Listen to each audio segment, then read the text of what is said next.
فجعلهم كعصف معقول. کیا آپ نے نہیں دیکھا کہ آپ کے رب نے ہاتھی والوں کے ساتھ کیا معاملہ کیا؟ کیا نہیں کر دیا ان کے داؤ کو غلط اور بھیجے ان پر جانوروں کی اڑتے پرندوں کی ٹکڑیاں بھیجیں جو پھینکتے تھے ان پر پتھریاں کنکر کی، پھر کر ڈالا ان کو کھایا ہوا بھوسا، کھایا ہوا بھوس اس طرح کر دیا.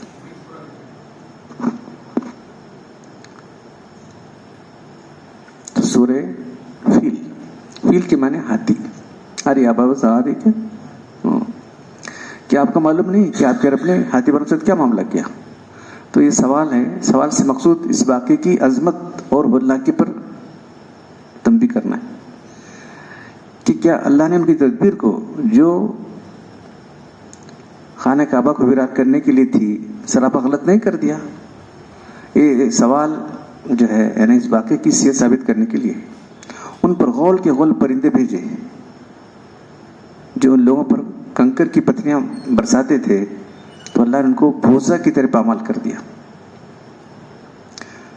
حاصل یہ کہ احکام الہی کی بے حرمتی کرنے والوں کو ایسے عذاب عقاب سے بے فکر نہیں رہنا چاہیے.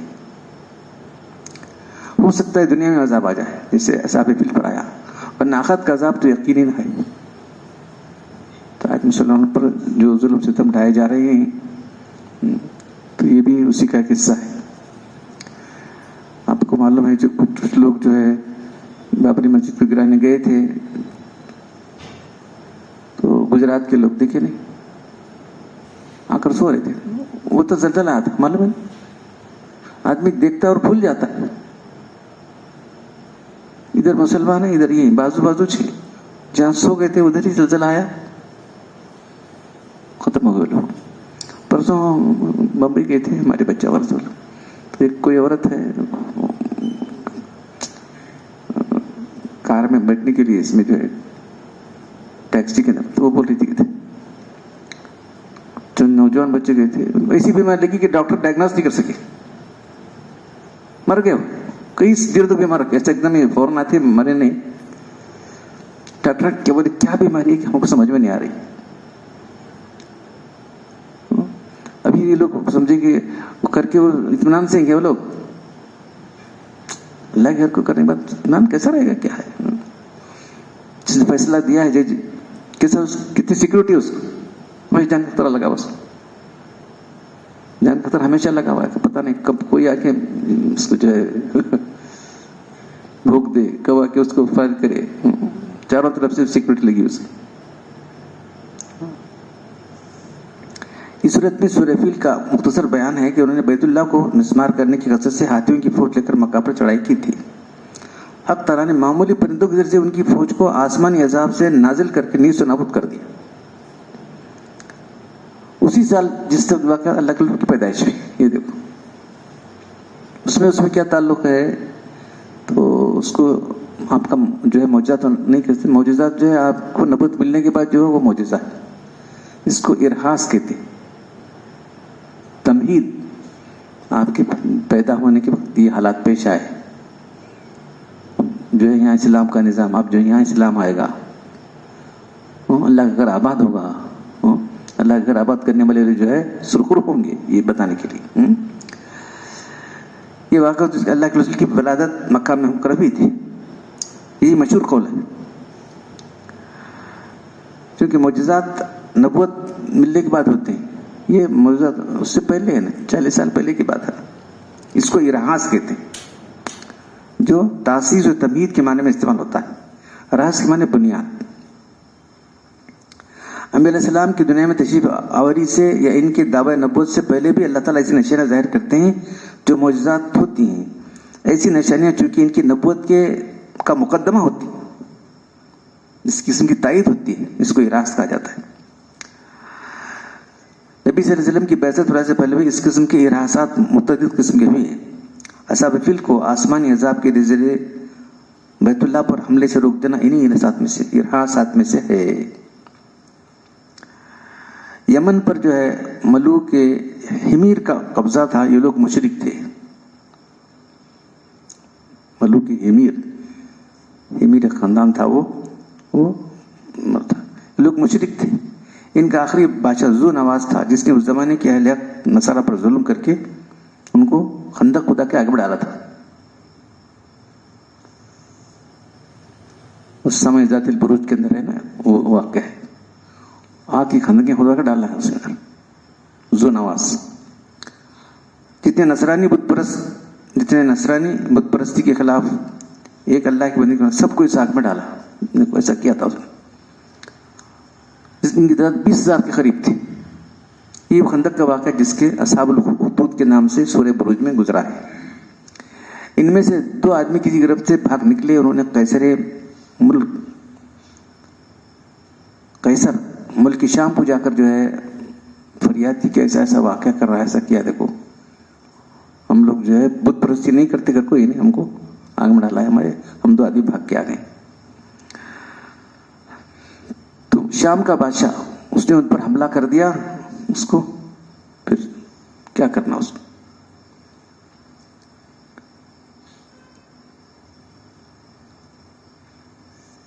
قیصر ملک شام کے بادشاہ حبشہ کو خط لکھا کہ حبشہ کو لکھا اس نے. وہ نصرانی تھا, یمن سے قریب تھا. آپ اس ظالم سے ان کا بدلہ لو. اس نے اپنا عظیم لشکر 2 کمانڈر بھیجے, اربات اور ابرہا, یمن کے اس بادشاہ کے مقابلے بھیج دیا. لشکر اس کے ملک پر ٹوٹ پڑا اور پورے یمن کو قوم حمیر کے قبضے سے آزاد کر دیا. ملک حمیر ذو نواز, وہ ملک حمیر جو بادشاہ تھا حمیر ذو نواز بھاگ نکلا, دریا میں غرق ہو کے مر گیا تھا. اب کیا کیا ہونے والا ہے ابھی معلوم نہیں. یہ سب لوگ ہم سمجھیں سب ایسے رہیں گے نہیں, آج نکل کچھ تو ہوگا.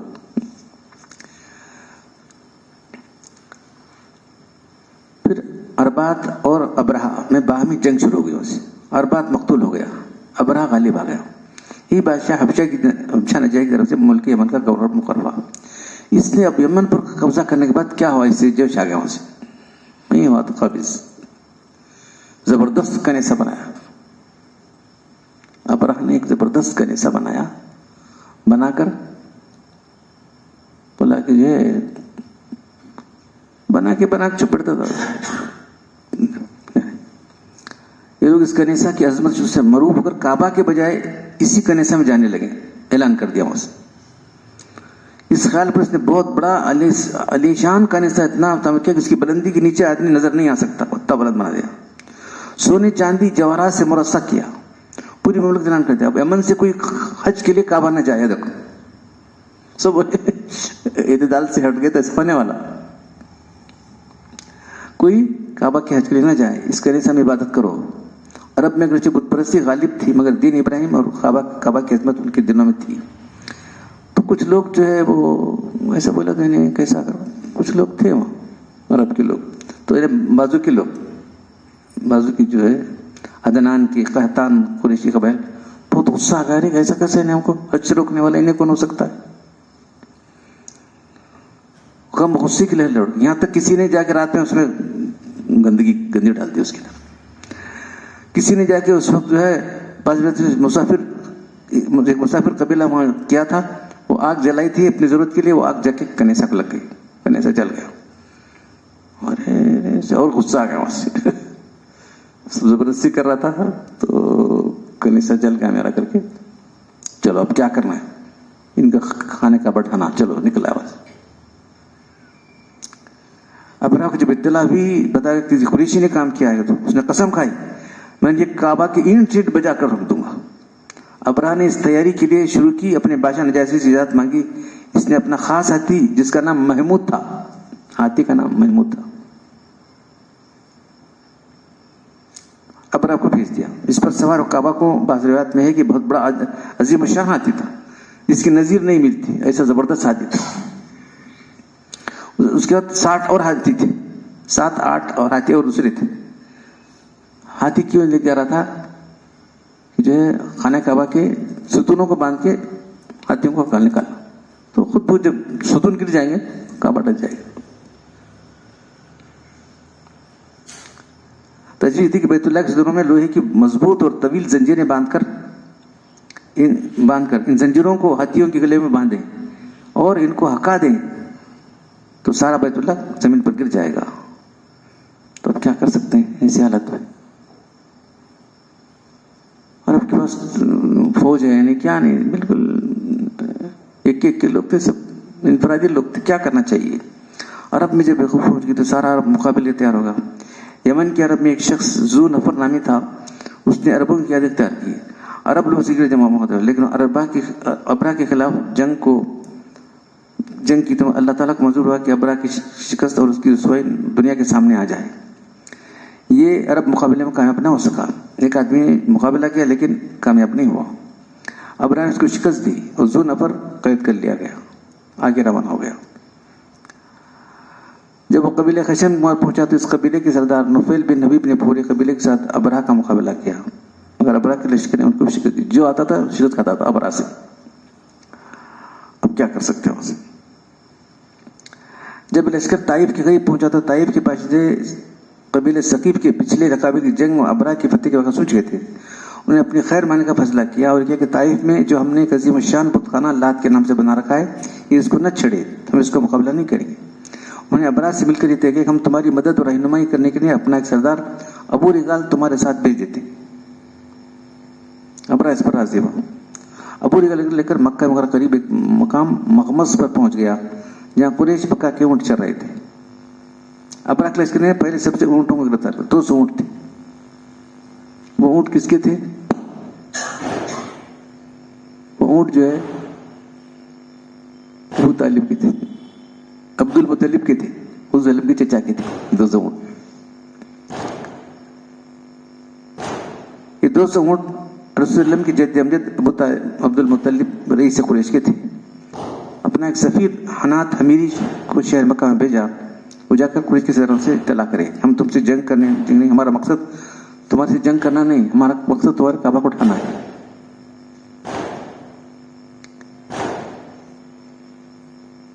حنات جب مکے میں داخل ہوا تو سب نے ان کو عبد المطلب کو بتا دیا. سب سے بڑے سردار وہ ہیں. حنات نے عبد المطلب سے گفتگو کی، ابرا کا پیغام بھیجا. ابن اسحاق کی روایت میں ابو طالب نے جواب دیا کہ ہم بھی ابرا سے جنگ کا ارادہ نہیں، ہمارے پاس کیا ہے لڑنے کے لیے، ہمارے پاس تو فوج ہے نہیں، کیا نہیں، سب ہم لوگ بکھرے لوگ ہیں، ہمارے پاس طاقت نہیں ہے. البتہ میں بتا دیتا ہوں کہ گھر اللہ کا ہے اور اس کے خلیل ابراہیم کا بنایا ہوا ہے، وہ خود اس کی حفاظت کرے گا. اللہ سے جنگ کا ارادہ تو جو چاہے کرے، پھر دیکھیے اللہ کیا معاملہ کرتے. حنات نے عبد المطلب کیا کہ تو آپ میرے ساتھ چلیں، میں آپ کو اس سے ملاتا ہوں. ابرا نے جب عبد المطلب کو دیکھا، عبد المطلب جو ہے نیچے پورے خوبصورت آدمی تھے، ایک دم مربوطہ نا آدمی، ایسے نیچے آپ کو بٹا پہ تک چھوڑ کو ان کے ساتھ، عبد المطلب کے ساتھ بڑے وجیح آدمی تھے. ان کو دیکھ کر تک نیچے ساتھ بیٹھ گیا. عبد المطلب کو اپنے پر بٹھایا. جو ان کی زبان الگ تھی، ان کی زبان الگ تھی نا. تو پوچھا کہ کیا مقصد، کس لیے آئے ہیں؟ تو میری ضرورت ہے کہ میرے آپ کی فوج نے میرے اونٹ لیے ہیں، بس اونٹ ہی دے دو بس. بولا میں تمہاری اس کو دیکھ کر بہت یہ تھا، مگر سب تمہاری عزت میرے دل سے چلی گئی. تم اونٹ مانگنے آؤ، میں تمہارا عبادت خانہ ڈھانے کے لیے آیا ہوں، تو اونٹ پوچھ رہے ہو تمہارے. تو میں اونٹوں کا مالک، اس گھر کا مالک دوسرا ہے. جواب دیا، سن، اونٹوں کا مالک میں ہوں، مجھے اس کی فکر ہے. اس گھر کا مالک دوسرا ہے، اس گھر کا مالک دوسرا ہے، وہ ضرور اس کی ان کی فکر کرے گا. بلکہ اس کا مالک عظیم شان ہستی ہے، وہ گھر کی حفاظت کرنا جانتا ہے. ابرا نے کہا کہ تمہارا خدا میرا کچھ نہیں بگڑے گا. عبد المطلب نے کہا کہ پھر تمہیں اختیار ہے. بعض روایت میں عبد المطلب کے ساتھ اور قریش سے چند ستار گئے تھے، انہوں نے بھی ابرا کے ساتھ پیشکش کی. تک بولے نفو کرو، اللہ کر رہی ہے. بولے تو نے کیا سر پھر گیا تھا اس کو، تو لوٹ جاؤ. تو نہیں، ہم پورے تہامہ کی، ہاں بولے تجھے ہمارا جو علاقہ ہے تہامہ کی پیداوار دیتا، میں تجھے آگ چھوڑو. بولے جانے تیار نہیں بنے. ابرا نے اس کے معنی سن کر دیا. عبد المطلب کی اونٹ، تمہارے اونٹ ہونے لے، تمہارے اونٹ دیتا ہوں، اونٹ دے دیا اس. اور اس کے بعد وہاں سے آنے کے بعد جو ہے جا کے خانہ کعبہ میں جا کے اس کا پردہ پکڑ کے اللہ سے دعا شروع کر دی. عبد المطلب اور سب لوگ مل کے اللہ سے دعا کرنے لگے. الہ وزاری سے دعا کرنے کے بعد اللہ ازاری سے خوب دعا کی، اے اللہ ہمارے پاس تو کچھ نہیں ہے، فوج سامان نہیں کہ ہم سے مقابلہ کریں. عبد المطلب مکہ معظمہ کے دوسرے لوگوں کے ساتھ مختلف پہاڑوں میں پھیل گئے. ان کو یقین تھا کہ لشکر اللہ کا عذاب آئے گا. اس یقین پر انہوں نے خود ابراہ سے خود اپنے اونٹوں کا مطالبہ کیا. بیت اللہ کے متعلق گفتگو کرنا پسند نہیں کیا، لیکن طاقت نہیں اسے مقابلہ کرنے کی. اللہ تعالیٰ ان کی دشمن کی ہود پر رحم فرما کر ان کے عزائم کو خاک پہ ملا دے گا. صبح بھی ابراہ نے بیت اللہ پر چڑھائی کی تیاری کی. اپنا ہاتھی محمود نامی پہ آ گئے. وہ ہاتھی اٹھنے تیار نہیں، ادھر چلتا ہے ادھر چلتا ہے ادھر چلتا ہے، ادھر کعبہ خانے کا چلتا نہیں. ہو کتنا مارے تو تیار. یہ دیکھو، یہ بھی ان کے لیے بڑے بڑے آہنی تبروں سے مارا گیا، اس کی پرواہ نہیں کی. اس کی ناک میں آنکڑ ڈال کر پھر بھی نہیں کھڑا ہوا. اس کو لوگوں نے یمن لے جانا چاہتا، فوراً کھڑا ہو گیا. شام لے جانا چلنے تیار ہوگا، مشرق لے جانا چلنے ہوا، سب طرف چلنے کے تیار ہے. نہیں چل رہا ہے تو ہاں ادھر کھانے کا وقت چلنے کے تیار نہیں. ادھر تک کا تشنیہ تو کرشمہ ظاہر ہوا. یہ ایسا چل رہا تھا کہ تھوڑی دیر کے بعد جو ہے دیکھے کہ تھوڑی دیر کے اندر سی جو ہے پرندوں کی ٹکڑیاں آنے لگی، جس کو ابابیل کہتے ہیں. ابابیل جو ہے اس کا واحد نہیں ہے، صرف جمع کی پرندوں کی ٹکڑیاں. پرندوں کی قطاریں آئی، ہر ایک کے ساتھ 3 ککریاں تھیں، چنے کے دانے کے برابر تھی، ایک چونچ میں 2 پنجوں میں. ایسے پرندے کبھی نہیں دیکھے گئے. ہمیں ابابیل بھی بولتے ہیں، ابابیل نہیں ہے وہ. تو یہ کیسی تھیں؟ کبوتر میں سے چھوٹے تھے، ان کے پنجے سرخ تھے، ہر پنجے میں کنکر تھا. ایک چونچ میں فوراً ہی ابراہ کے لشکر میں چھا گیا وہاں سے. یہ کنکریاں جو ان کے ساتھ آئی تھیں، ایک ایک کنکر نے وہ کام کیا جو ریوالور میں نہیں کرتی. ایک ریوال بھی نہیں کرتی، ویسے پورا بسم ہوتا تھا. بس ڈالتے ہی بسم ہو رہا ہے، ڈالتے بسم ہونے لگے. یہ سب دیکھ کر ہاتھی بھاگ کھڑے ہو گئے. سب یہ ہاتھی رہ گیا تھا جو اس کنکر سے ہلاک ہوا. لشکر کے سب لوگ اسی موقع پر ہلاک نہیں ہوئے، بلکہ بھاگنے لگے، نہیں راستے میں گر کو مرنے لگے. اور کیا، راستے میں مر کر گر گئے. ابراہ کو چونکہ سخت سزا دی نہیں تھی اللہ تعالیٰ کی طرف سے، فوراً ہلاک نہیں ہوا، مگر اس کے جسم ایسا زہر پھیل گیا، اس کا ایک جوڑ سڑ کر گلنے لگا. سال میں یمن لایا گیا. دارالحکومت سنا پہنچا، سارا بدن ٹکڑے ٹکڑے ہو بہ کر مر گیا. ابراہ محمود ہاتھی کے ساتھ 2 ہاتھیوں کے بان بھی یہ مکہ میں رہ گئے تھے. وہ ہاتھی جو تھا ایک، وہ 2 ہاتھی بان یہاں رہ گئے تھے. دونوں اندھے اور اپاہج ہو گئے تھے. محمد حضرت عائشہ سے روایت ہے کہ انہوں نے کہا کہ میں نے دونوں جو ہاتھی بان تھے اندھے اور اپاہج دیکھا تھا، ٹھیک مانگتے پھرتے تھے.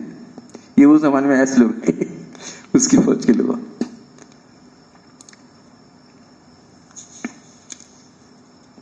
تو یہاں جو ہے یہ واقعہ بیان کرنے کے بعد لیلاف قریش، تو یہ قریش کا ایک ایسا دبدبہ بیٹھ گیا پورے علاقے کے اندر کہ یہ لوگ جو ہے خانہ کعبہ کے متولی ہیں، لوگ یہ اس کے رکھوالے ہیں. تو اس لیے ان کے لیے تجارت کرنا آسان ہو گیا. تو کوئی زمین یہ نہیں تھی، زرخیز زمین نہیں تھی کہ پیداوار ہو جائے. تو 2 تجارتیں کرتے تھے، ایک سردی میں ایک گرمی میں.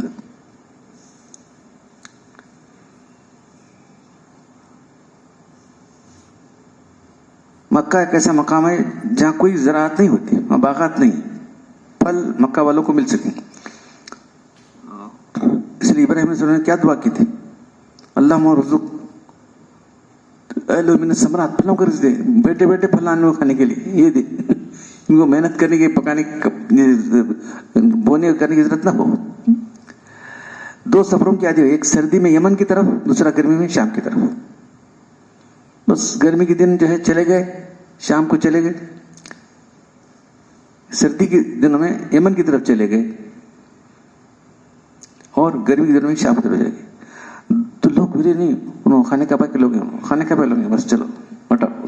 کوئی بھی ان کو روکتا نہیں تھا وہاں سے. یہ دیکھو آسانی سے ان کی تجارت کرتے تھے. اور پھر تجارت کر کے جب آتے تھے تو ہر آدمی کیسا ہوتا تھا، ویسا نہیں کون انہیں بڑا ڈالے پیسے نہیں، سب ہر آدمی کیسا تجارت ہوتا تھا. تمام لوگ تجارت میں کنٹریبیوٹ کرتے تھے, ہر ایک کو اس کا جو غریب ہے ان کا پیسہ دیتے تھے.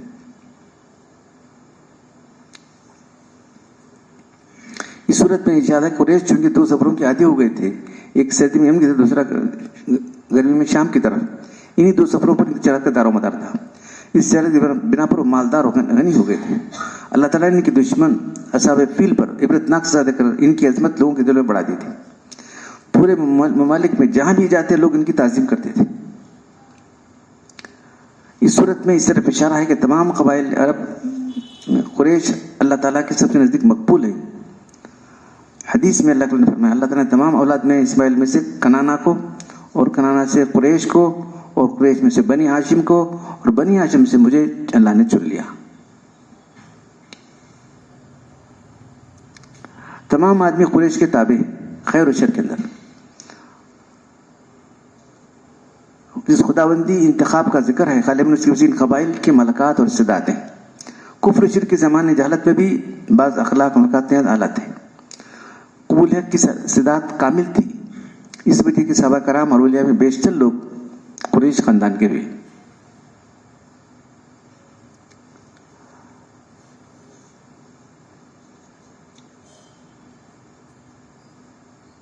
اہل مکہ کے معاش کا مدار اس پر تھا کہ تجارت کے لیے سفر کریں, اپنی ضروریات وہاں سے لائیں. ابن عباس رضی اللہ عنہ فرماتے ہیں کہ مکہ والے بڑے افلاس و تکلیف میں تھے, یہاں تک کہ اللہ کے رسول کے جد امجد قریش نے, ہاشم نے, قریش تو ان کے دادا پردادا ہاشم نے اس کے لیے آمد ہے کہ دوسرے ملکوں میں تجارت کرو. شام ٹھنڈا ملک ہے, گرمی کے زمانے میں وہاں جاؤ. یمن گرم ملک ہے, سردی کے زمانے میں وہاں جاؤ اور منافع حاصل کرو. چونکہ یہ لوگ بیت اللہ کے خادم, ان کے تمام عرب مقدس مانے جاتے تھے, تو راستے ان کے لیے محفوظ تھے. پہلے زمانے میں کیا ہے, گورنمنٹ تو کیا بھی نہیں تھی, کسی چاہے لوٹ لینا, ان کو لوٹنے تھے نہیں چھوڑو, ان کے لیے فریلی آنا جانا تھا. راستے ان کے لیے پرامن تھے. تو یہ فرمایا جا رہا لیلاف قریش, یہ مانوس ہو گئے تھے قریش. اس سے ایلاف ہی مطلب سردی اور گرمی کے سفروں سے, تو راستے کے خطرے سے محفوظ تھے. ہاشم چونکہ ان کے سردار مانے جاتے, ان کا طریقہ اس تجارت پہ جو منافع ان کو قریش کے امیر غریب سب میں تقسیم کر دیتے تھے. جو ہاشم تھے اللہ کے رسول کے پردادا, تو حرکت میں یہاں تک کہ غریب آدمی بھی مالدار گھر سمجھاتا تھا. یہ حالت تھی. پھر حق تعالیٰ نے مزید ایسا نہ کہ ہر سال کے 2 سفروں کی زحمت سے بھی ان کو بچایا کہ مکہ مکرمہ سے ملے ہوئے علاقہ یمن تبالہ حرش کو اتنا سرسبز اور رخیص بنا دیا. وہاں کا غلہ اپنی ضرورت سے ہونے کے پر ان کو ضرورت پڑی کہ غلات وہاں سے لا کر جدہ میں فروخت کرو. یہ بھی شروع ہوا وہاں سے. قریب کے علاقے جو ہے زرخیص ہو گئے. چنانچہ ضروریات زندگی جدہ میں ملنے لگی. مکہ والے طویل سفر کی وجہ سے 2 منزل پر جدہ سے جا کر سامان آنے لگے. تو آیت مذکورہ میں اللہ تعالیٰ نے مکہ پر جو احسان کیے ہیں وہ بیان کر رہے ہیں. فَلْيَعْبُدُوا رَبَّ هَذَا الْبَيْتِ الَّذِي, کا انعامات کا ذکر کے بعد ان کا شکر ادا کرنے کے لیے قریش کو خطاب کیا جا رہا ہے. اس گھر کے مالک کی, اس گھر کے رب کی عزت کرو. فَلْيَعْبُدُوا رَبَّ, تو آج بھی جو اللہ کے اس کے گھر کے مالک کی یعنی رب عبادت کرے گا تو اللہ تعالیٰ اس کو حفاظت سے رکھے گا. ہم سمجھ رہے ایسا نہیں ہوتا تو اللہ کا قانون وہی, تو ہم نے اللہ کے راستہ چھوڑ دیا. جیسے مشکلات ہیں, پریشانی ہیں, لوگ بولتے رہتے ہیں کیا کرنا چاہیے کیا کرنا چاہیے. ایک ہی جملہ کہتا ہوں, مسلمان بنے, ذرا کیا بنے. اگر مسلمان بنے سب مسائل اٹھ جائیں گے. یہ کرو وہ کرو وہ, ارے بھائی تم بھائی مسلمان بنو. یہ میرا جملہ نہیں, اللہ تعالیٰ. اے الذین آمنوا آمنوا, اے وہ لوگ جو ایمان لاؤ ایمان لاؤ. کون بول رہے؟ اللہ بول رہے. اے وہ لوگ جو ایمان لاؤ ایمان لاؤ. پھر تفصیل آگے بڑھے, آمنوا باللہ برسولہ وکتاب نزل رسولہ وکتاب انزل من قبل. ایمان والوں کو ایمان لانے کی کہا جا رہا ہے. اے الذین آمنوا ادخلوا فی السلم کافۃ, اے وہ لوگ جو ایمان لائے اسلام میں پورے داخل ہو جاؤ. ایمان لانے والوں لائے والوں کچھ اور ایمان لانے کے لیے کہا جا رہا ہے. صحیح ایمان میں ایمان والے بنے تو اس سے مسائل حل ہو جاتے. صحیح ایمان نہیں لانے سے اس سے مسائل ہم ہی ذمہ دار ہیں اس کی. جو منصب ہم کو دیا گیا تھا, جو پوسٹ, کنتم خیر, تم بہترین امت ہو فرمایا. وَكَذَلِكَ جَعَلْنَاكُمْ أُمَّةً وَسَطًا لِتَكُونُوا شُهَدَاءَ عَلَى النَّاسِ، ہم نے تمہیں امت وسط بنایا. امت وسط کے بارے میں اتنا تفصیل سے لکھا ہے. اعتدال پر قائم رہنے والی سب سے بہترین امت، ہر لحاظ سے آئیڈیل امت. جب مسلمان تھے اپنے زمانے کے اندر، آئیڈیل امت جب تھے اس زمانے کے اندر، جب یہ لوگ جو ہے ایک علاقے چھوڑ کر جا رہے تھے، عیسائیوں کا علاقہ تھا، علاقہ عیسائیوں کا چھوڑ کر جا رہے تھے، تو وہ دعا کرے تھے اے اللہ ایسے لوگوں کو ہمارا حکمران بنا. یہ دیکھو کون کرے گا؟ وہ عیسائی لوگ دعا کرے تھے کہ اے اللہ ایسے لوگوں کو ہمارا حکمران بنا. اپنے لوگوں کو چھوڑ کر وہ دعا کر رہے تھے. پھر پوچھتے تھے وہ لوگ کیا ہے تمہارے مسلمانوں کی آنکھوں میں کچھ خرابی ہے کیا خرابی کیا؟ ان کی نگاہ ذرا بھی نہیں اٹھتی نا ہماری عورتوں پر، ایسی خوبصورت عورتیں ہیں. ہاں دیکھو ہمارے اخلاق، ہمارا تقویٰ پرہیزگاری کس طرح اثر کرتی تھی ان کو.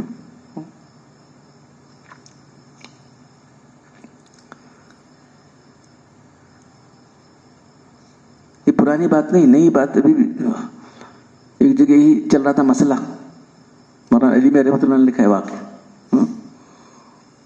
مسجد ہے مندر ہے، یہ چل رہا تھا جھگڑا. جس کی لاٹھی اس کے بھینس، مسجد ہے کہ مندر ہے، مسجد ہے کہ مندر ہے، چل رہا تھا. تو مسلمان قبضہ کر لے کے بیٹھے تھے. تو جج کیا کرنا، انگریزوں کا دور تھا، انگریزوں کا دور تھا. تو اس نے پوچھا نہیں بھائی کسے معلوم ہے یہ صحیح واقعہ کیا ہے؟ انہوں بولا نے ہاں ہماری، انہوں بولا نے ہماری. تو ان کو غیر مسلم بلا کے پوچھا نہیں کوئی مسلمانوں میں کوئی آدمی ہے کیا اس کے بارے میں جاننے والا؟ مسلمان کیا بولیں گا، مسجد ہی بولیں گا. تو کچھ بولے نہیں، ایک بوڑھے آدمی ہیں وہ سچ بولتے ہو، ان کو تو بلا کے پوچھو. یہ فلاں ایک بزرگ ہیں، ان کو تم بلا کے پوچھو. بلا کے پوچھے تو کیا ہوا مجھ سے؟ جج بلایا آپ نے؟ انہوں بولے میں خدا کی میں قسم کھایا ہوں کہ اس کی صورت نہیں دیکھوں انگریز کی. یہ دیکھو یہاں کیسا ہے، انگریز جو ہے ہم مسلمانوں سے حکومت لیتے نا، تو میں نے قسم کھائی کہ صورت نہیں دیکھوں گا ان کی. حضرت اس کی صورت لگو دیکھو، اس کی طرف پیٹ کرو. تم کیا اسٹیٹمنٹ دینا ہوتا ہے، اسٹیٹمنٹ دو. بلا لگ گئے ادھر، بلا لگ گئے ان کو. بولے کہ میں خوب جانتا ہوں یہ جگہ غیر مسلموں کی ہے، مسلمانوں نے قبضہ کیا ہے زبردستی. جج سے لکھ دیا اسٹیٹمنٹ. شیما کا بڈھا ایسا کرے سب کیا کرے گا اسے؟ ایسا بول رہا تھا کہ مسجد کو ایسا کرے. ان کی سچائی دیکھ کر جو ہے مسجد مسلمان آ گئے، کئی لوگ مسلمان ہو گئے. دیکھ کر مسلمانوں کی سچائی دیکھ کر مسلمان سچ بولتا ہے، کبھی جھوٹ نہیں بولتا. تم سمجھیں گے اسی زمانے کی بات تو نہیں، آج بھی یہ بہت دور کرنے انگریزوں کا واقعہ ہے. علی میں ان کا نام لکھا ہے، ان کا نام نہیں لکھا ہے، اور کسی خاندان کے بہت اچھے خاندان کے بزرگ تھے، وہ انہوں نے یہ گواہی دی تھی ان کی عدالت میں.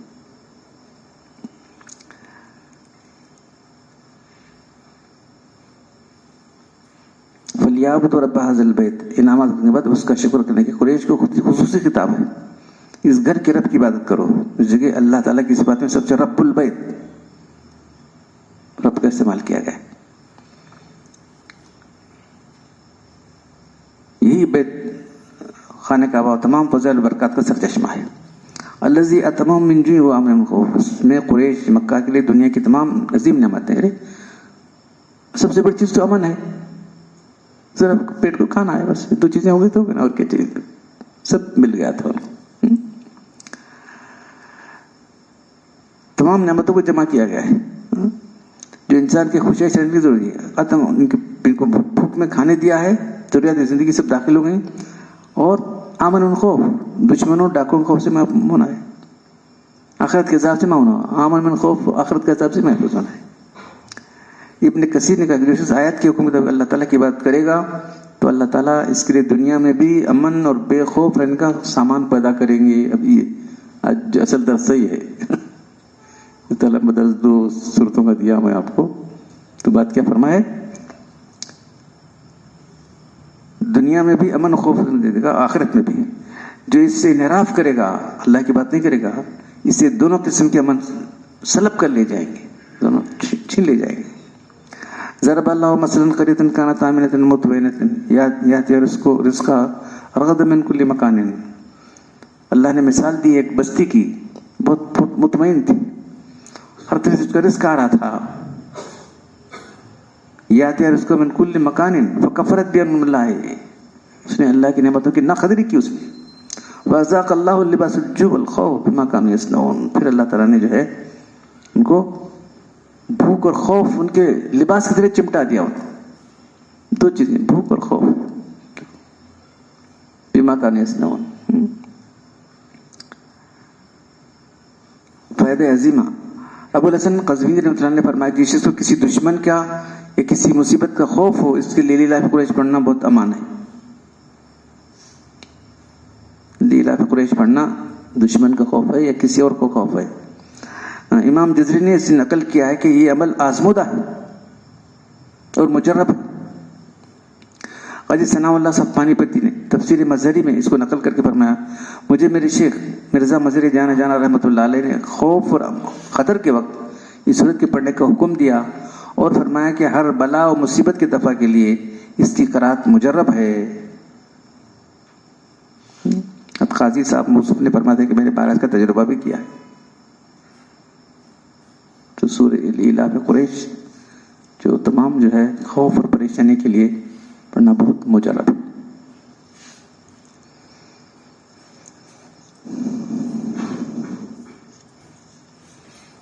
شاید سب لوگوں کو یاد ہوگی، تو اب جو ہے اس کو پڑھنے کا معمول بنا لیں.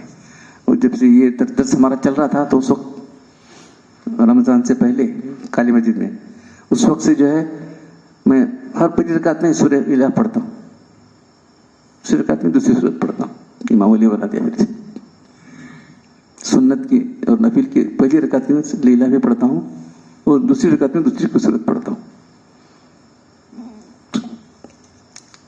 ہمارے مجلس کے حاضرین میں سے جو باقاعدہ حاضر دے رہے ہیں، محبوب صاحب راجی صاحب گوری کر، ان کی دختر اختر کا نکاح ہے اتوار 22 مئی کو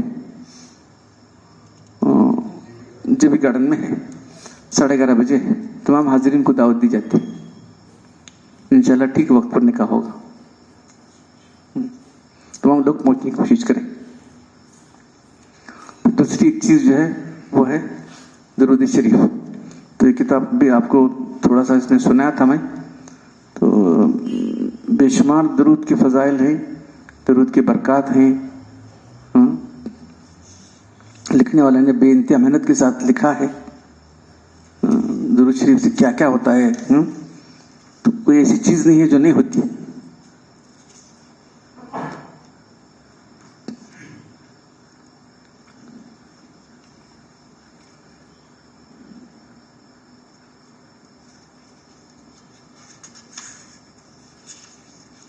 انعامت درود شریف. اے اللہ کے بندو، اسے بڑھ کیا انعام ہو سکتا ہے؟ اللہ کے رسول صلی اللہ علیہ وسلم پر اللہ جل شانہ اس کے پر ہی درود بھیجتے. ان اللہ ملائکۃ، اللہ رسول اللہ اور فرشتے بھیج رہے ہیں. وہ کام ہم کو دیا گیا ہے. درود شریف پڑھنے والے پر انعامات خداوندی کون احاطہ کر سکتا ہے؟ میں چند انعامات خداوندی ذیل میں پیش کرتا ہوں. ان کو دیکھ کر ہی درود شریف کے انعامات تو برکت کا اندازہ کر لیں. درود شریف کثرت سے اللہ پاک خوش ہو کر راضی ہوتا ہے. اعمال پاکیزہ ہوتے ہیں، بارگاہ الہی میں قبول ہوتے ہیں، درجات بلند ہوتے ہیں، اشرف اعلیٰ ہوتے ہیں. کثرت درود کی دنیا آخرت کے تمام امور کی کفایت ہو جاتی ہے. درود شریف سے گناہوں کا مٹ جانا، نیکیوں کا بڑھ جانا ہے. حشر کے میدان کی ہولناکیوں سے نجات کا ملنا اور راحت پانا ہے. حضور اکرم صلی اللہ علیہ وسلم پر اس پر گواہی دینا اور شفاعت کے ذریعے بخشش کرنا ہے. اللہ کی رضا کا حصول اور ناراضی کا دور ہونا ہے. درود شریف اللہ کے غصے سے امان ہے اور عرش کا سایہ ملنے والا ہے. اس کی ذریعے سے حوض کوثر پر قیامت کے دن پیاس کی شدت میں جو ہے اللہ کے لطف سیراب کرے گی. جو درود شریف پڑھنے والا ہے وہ چاہے گا وہاں پر. جہنم سے آزادی حاصل کرنا، تمام عذاب، ہر قسم کے عذاب سے بچ جانا بڑا ہی انعام و اکرام ہے. نور ملنے کی وجہ سے پل صراط سے آزاد سے گزر جانا بھی ہے. دیکھیں درود شریف کے انعامات کیا ہیں. موت سے پہلے جنت میں اپنے مقام کو دیکھ لینا ہے. موت سے پہلے جنت میں درود پڑھنے، اس کثرت سے پڑھنے والا. جنت میں زیادہ بیویوں کا ملنا جو شرف کا باعث ہے، یہ بھی درود شریف پڑھنے پر ہے. تنگ دستی میں کشائش کا حاصل ہونا بھی ہے. تنگ دستی کے اندر جو ہے کشادگی پیدا ہوگی، تنگی ہے معاش کی، تو درود شریف ایک طرح کی زکوٰۃ ہے اور پاکیزی کا سبب ہے. درود شریف کی کثرت سے مال بڑھتا ہے اور برکت ہوتی ہے.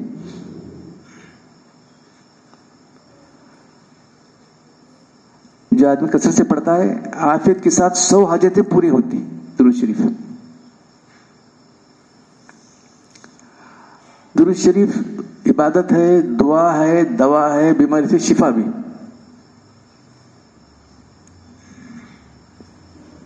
زندگی میں کیا کرتا ہے؟ فقر کو دور کرتا ہے، تنگ دستی کو ختم کرتا ہے، راحت کا سبب بنتا ہے. درود شریف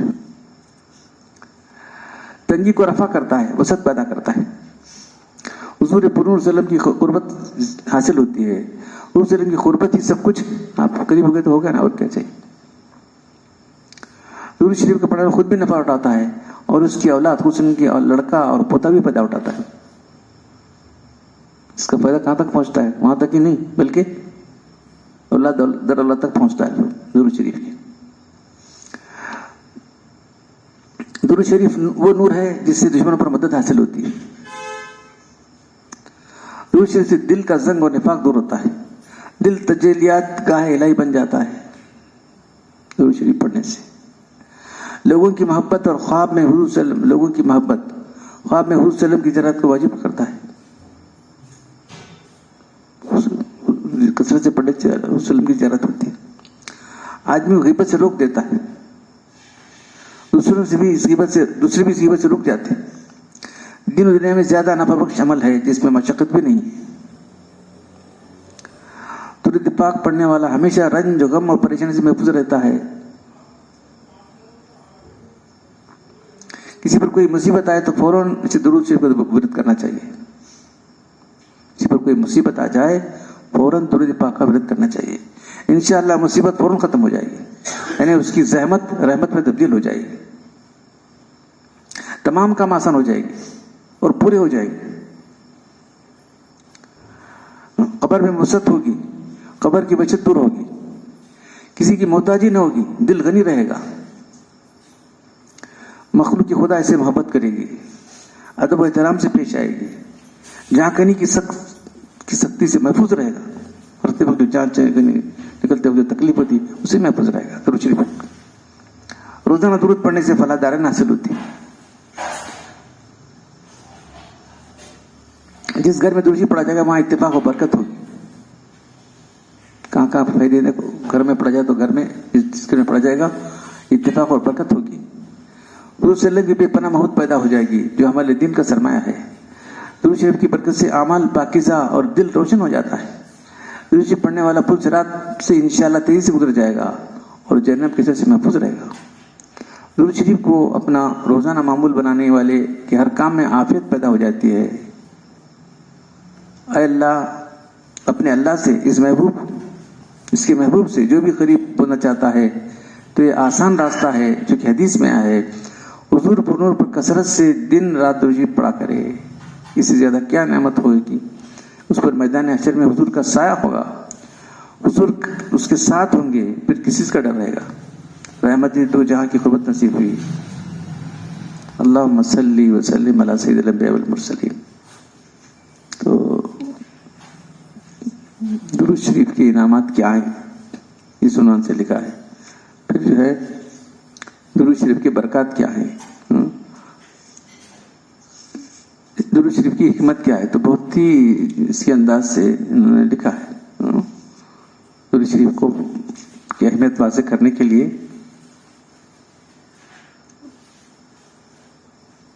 کون دیکھ بھیجے تھے معلوم نہیں.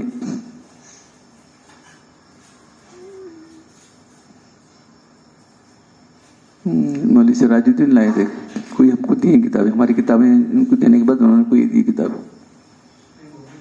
بمبئی گئے تھے سنی. ہاں